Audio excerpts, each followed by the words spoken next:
Chers amis, je vous salue tous et toutes, hein. J'espère que vous allez bien. Alors, petite vidéo ce matin pour vous rappeler, déjà pour commencer, de vous abonner, de mettre un pouce, d'activer la clochette pour pouvoir recevoir des vidéos, bien sûr, et de partager, de liker avec vos réseaux sociaux favoris, vos amis, les membres de votre famille, enfin, partagez, n'hésitez pas, partagez cette vidéo, aussi bien audio que visuel ou les deux à la fois. Écoutez, ça ira pour le mieux. Alors, ce matin, vous l'avez vu, on va parler des Jeux Olympiques encore. Oui, vous allez me dire, mais enfin, qu'est-ce qu'il peut y avoir que nous savons déjà? Eh bien oui, bien sûr que vous savez beaucoup de choses. Vous avez chaque jour sur Internet, sur Google, euh, sur la télévision, dans les journaux, partout, vous avez des épreuves qui se déroulent jour après jour, en tâchant de faire oublier un petit peu la catastrophe de l'ouverture des Jeux, hein, n'est-ce pas, de vendredi dernier. Mais c'est pas là que je voulais en venir. J'avais commencé déjà à vous parler, vous vous souvenez certainement qu'ils avaient placé 44 000 grillages un peu partout devant les magasins, les grands magasins bien sûr, pour pouvoir se barricader, enfin barricader tous les biens qui pourraient être pillés finalement. Les vitrines brisées, vous voyez, donc ils ont mis des grillages justement pour empêcher les casseurs, hein. C'est bienveillant tout ça en apparence, non? Mais pourquoi je vous parle de surveillance en fin de compte de 1984? Alors 1984, c'est le fameux roman, le fameux livre de Orwell, George Orwell, si je me rappelle bien, George Orwell, qui avait fait un livre prémonitoire dans les années 60, 50 ou 60, je ne sais plus. Je vais chercher d'ailleurs, si vous me permettez. Euh, voilà. Euh,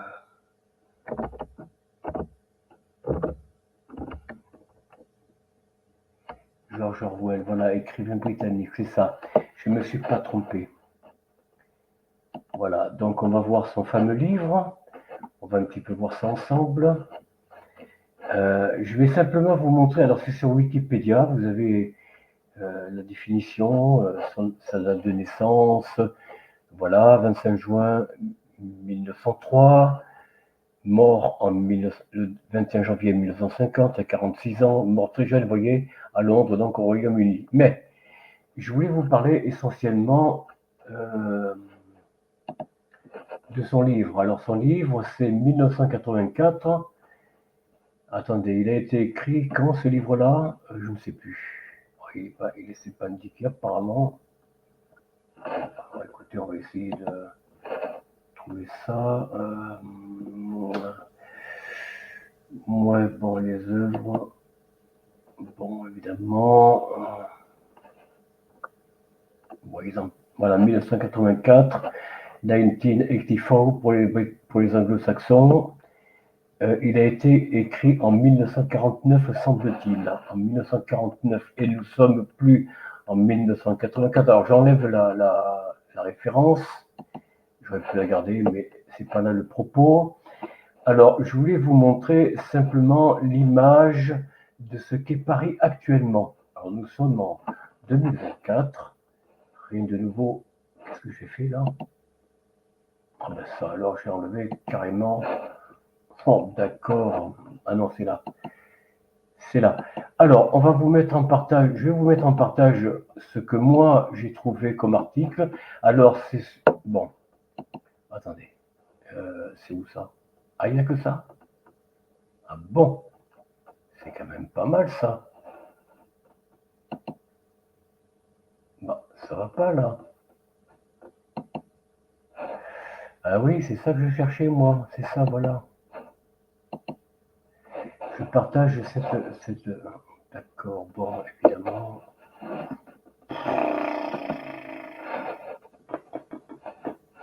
Alors, qu'est-ce que je fais?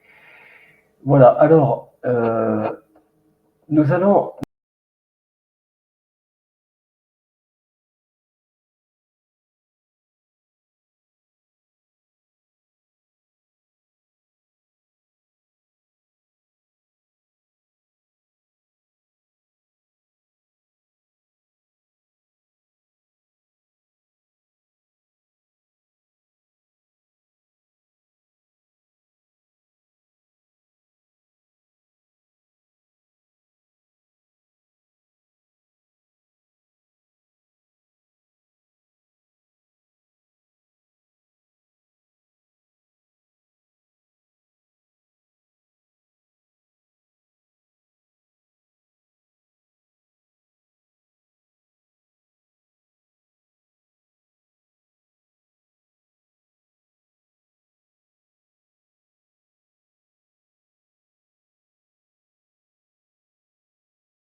Je me remets en place, voilà.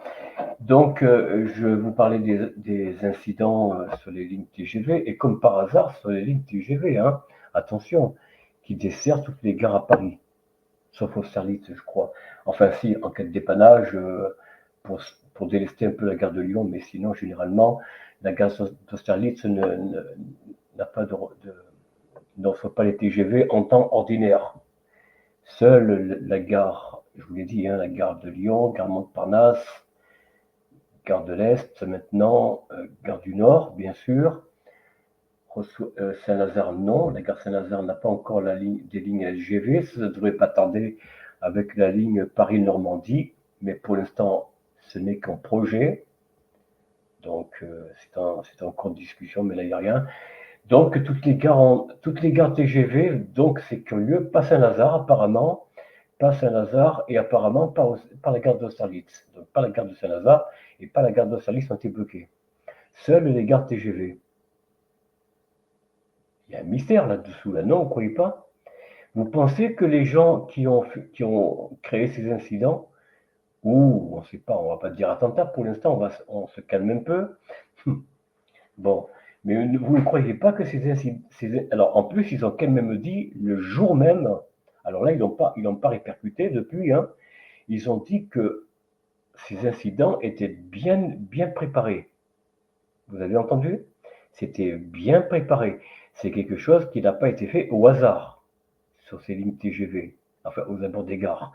Et curieusement, c'était pour retarder apparemment les arrivants qui venaient pour assister à l'ouverture des jeux, puis bien sûr au déroulement des jeux, ceux qui voulaient rester, quoi. Bon, en, en vous rappelant que la place est à 1400 ou 1600 la place. Et vous voyez très mal en plus. En plus, vous n'êtes pas bien placé pour ce prix-là. Vous vous rendez compte combien ça doit être pour les tribunes privilégiées, auxquelles, bien sûr, vous n'avez pas droit, même si vous payez 2 000 ou 3 000 euros, hein, ils ne vous laisseront pas passer. Hein. Ah non, non, non, non. Vous avez droit à la place à 1600. Peut-être on va vous faire un extra à 1800 ou à 2000 euros, mais pour être placé où? En tout cas, pas proche des tribunes officielles. Certainement pas. Certainement pas. Assez loin quand même, hein, assez loin. Autre est l'élite, entre guillemets, autre est le peuple, hein, même s'il paye très cher. Bon, je ne vous dirai pas le prix des hôtels, le prix des restaurants, le prix des cafés, enfin tous ces trucs, hein, tous ces petits commerces qui déjà gagnent très mal leur argent, puisque, encore une fois, hein, vous savez, pour se déplacer, faire un détour, faire le tour d'une chaîne de grillage, sur quelques centaines de mètres, peut-être même un kilomètre, j'en sais rien, hein, et vous allez faire le tour pour aller juste en face, pour aller dans un restaurant ou aller à votre hôtel. Mais vous vous rendez compte, c'est une honte, quoi. Sans parler, je vous l'ai dit, je le répète, hein, la surveillance numérique à laquelle, à chaque fois que vous passez d'un endroit à l'autre, vous devez montrer patte blanche à chaque fois.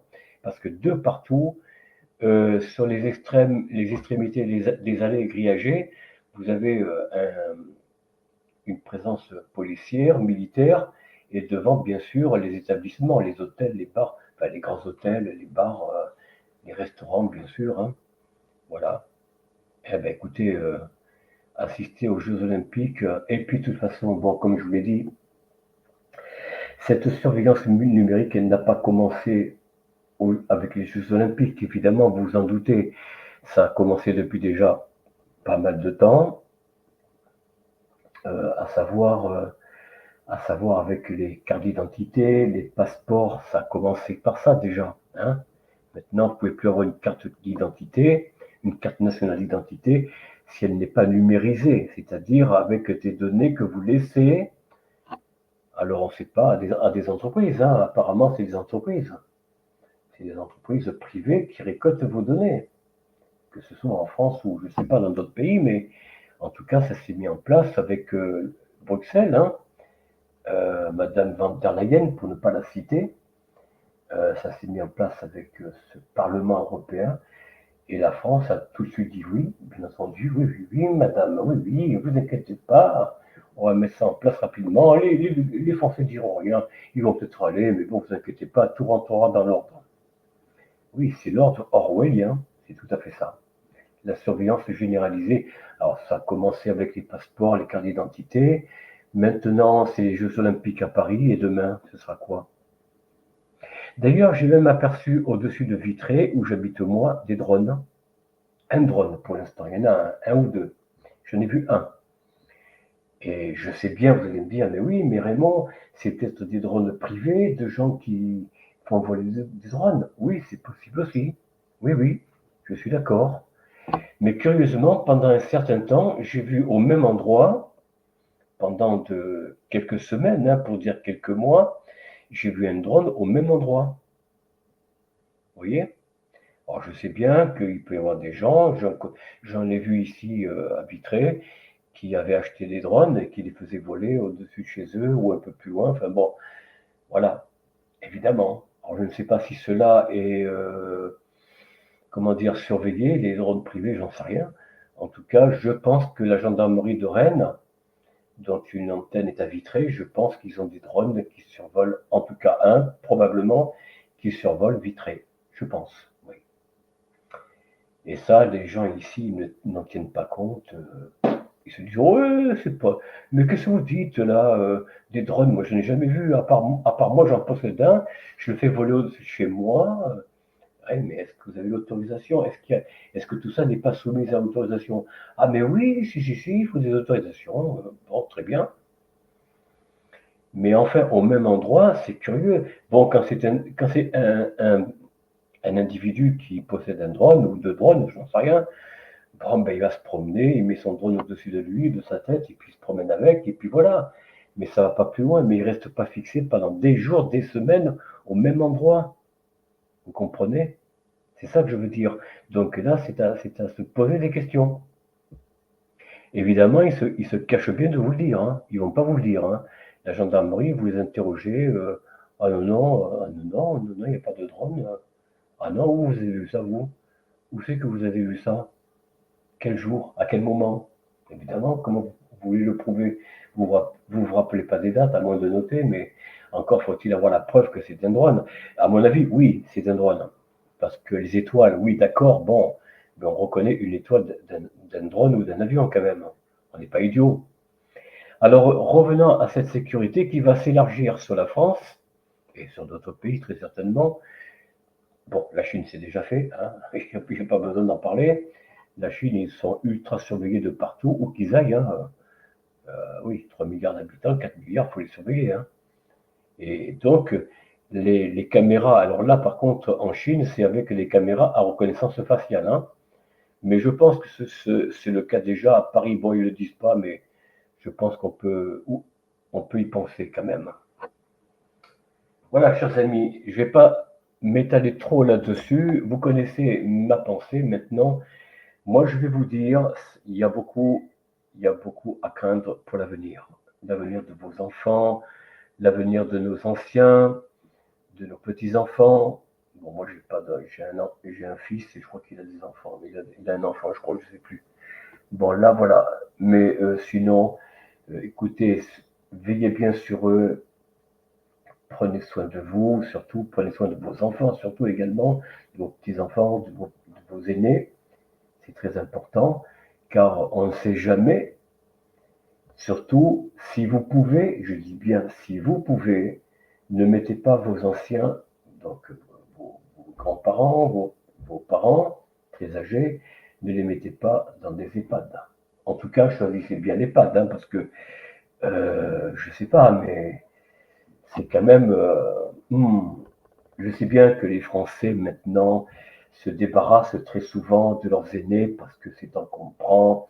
Il faut les laver, il faut les toiletter, il faut faire ci, il faut faire ça. Bon. Mais autrefois, ça posait pas de problème. Autrefois, tout le monde vivait ensemble. Les tout petits comme les plus âgés, tout le monde vivait ensemble. Il n'y avait aucun problème. Alors pourquoi ce serait pas possible aujourd'hui? Alors je sais que vous, les gens travaillent, la femme et l'homme, le jeune couple travaille. C'est plus comme autrefois que seul l'homme allait travailler à l'extérieur, à l'usine, à l'atelier, au bureau. Bon, ben, la vie a changé, c'est vrai. Maintenant, ce salaire ne suffit pas. C'est pas qu'il ne suffit pas, c'est que les gens, bien souvent, veulent vivre un peu différemment par rapport à avant. Avant, on vivait avec presque rien.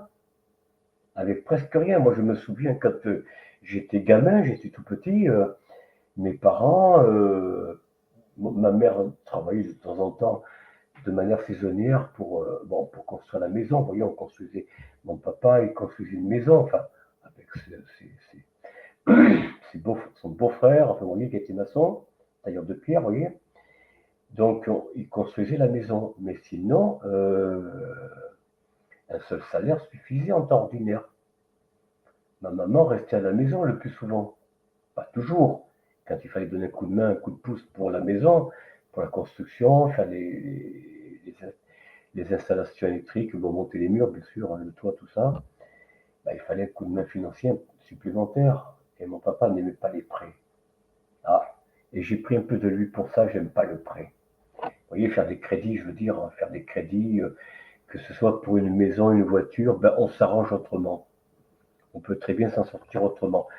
Et justement, je vais vous donner une des raisons, une des pistes pour moi, hein, que je pense la plus sûre, c'est de faire un investissement, non pas sur un bien nu, c'est-à-dire sans locataire, mais justement acheter, alors en France, bon, prudence, parce que justement, je vais vous montrer un article, si vous me permettez, pour terminer, un article de quelqu'un, attendez, c'est là, je crois, non, ben non, c'est pas là, là c'est StreamYard, mais je l'ai mis, ah oui, je crois que je l'ai mis là, alors attendez, je vais vous montrer un article, vous allez comprendre, vous allez peut-être sauter au plafond,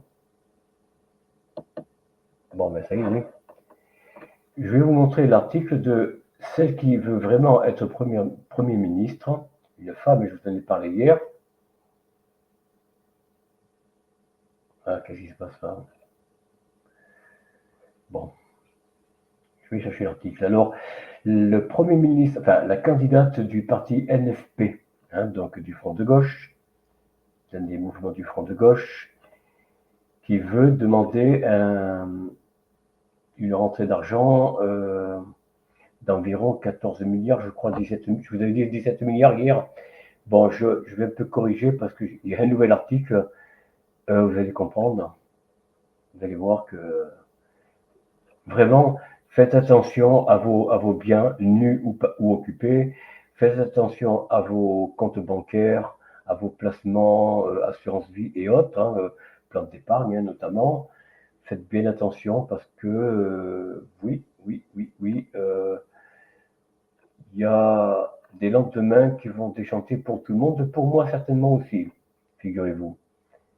Mais comme je m'arrange pour essayer de mettre des biens à l'extérieur, tout en sans obligation. Alors attendez, c'est quoi? Voilà. Voilà. Je vais vous montrer l'article. Alors, qu'est-ce qu'il y a? Il s'affiche ou pas? Bon, c'est un peu lent, j'ai un ordinateur qui commence et il n'est pas très vieux pourtant. Hein. Bon sang. Alors, nous allons revenir. Bon, je vais ici arrêter le partage. On va remettre un partage. Voilà.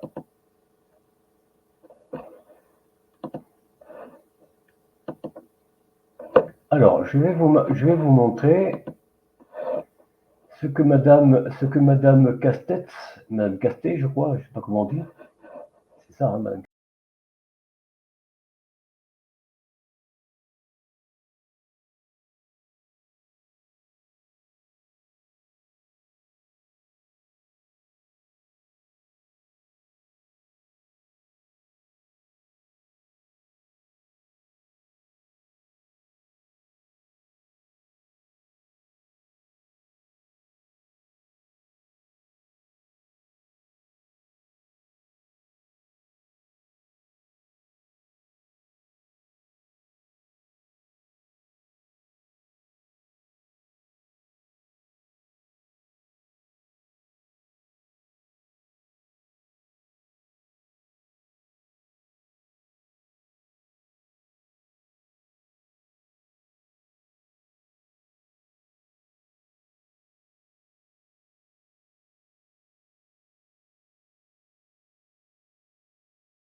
Alors j'arrête là l'information parce que bon, ça commence à m'échauffer et je veux pas m'énerver parce que bon, Mme Casté, elle fera rigoler qui elle veut.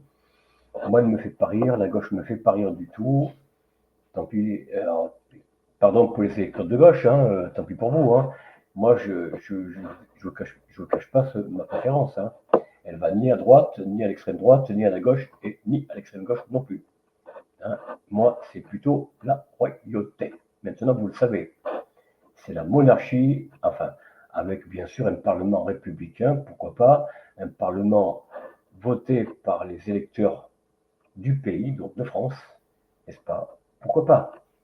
Mais mettre à la tête, au lieu d'un président potiche qui reste 5 ans, 7 ans, et qui, bon, n'a jamais le temps, en dehors de sa campagne, sa future campagne, il n'a jamais le temps de mettre un projet en place. Bon. C'est pour ça que je vous dis tous les chefs d'État, y compris Trump, Biden, bon, Biden, il n'y est plus, comment elle s'appelle, Hillary? Non, pas Hillary, celle qui a pris sa place, la femme américaine qui a pris sa place, la vice-présidente. Bon, je sais plus, peu importe. Enfin, peu importe, je n'ai pas son nom, bon, ça me reviendra. C'est pas Hillary, c'est... Bon, enfin bref.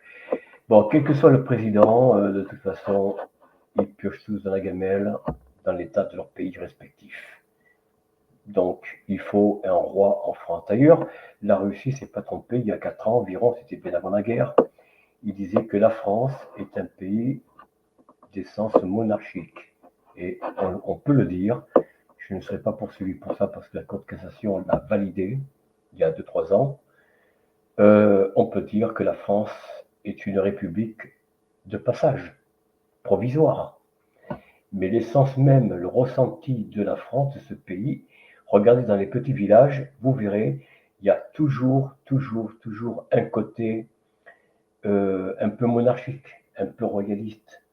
Ce matin, figurez-vous, chers amis, et je terminerai là, ce matin, une femme qui travaille, alors je ne dirai pas où pour ne pas faire de publicité, ni citer la source, mais enfin c'est une fonctionnaire, mais c'est pas grave.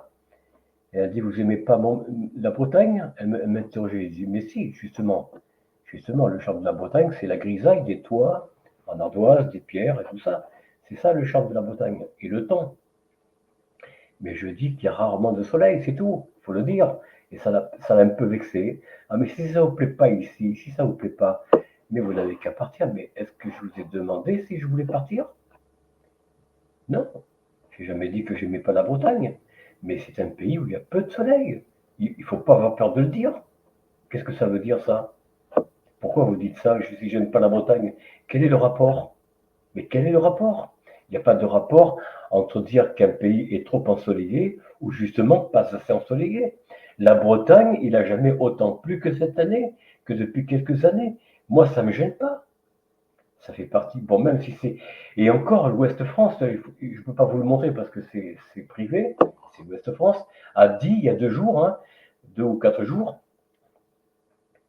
que le changement climatique s'est fait ressentir durant ces dernières années en Bretagne et même ailleurs en France. Mais là, à l'Ouest de France, c'est surtout le Grand Ouest. Donc, depuis la Vendée, La Rochelle, jusqu'à la pointe du Finistère. Voilà. Il disait que jamais, depuis le changement climatique, on a eu des années aussi pluvieuses, autant pluvieuses. Mais c'est pas moi qui le dis, c'est Ouest France.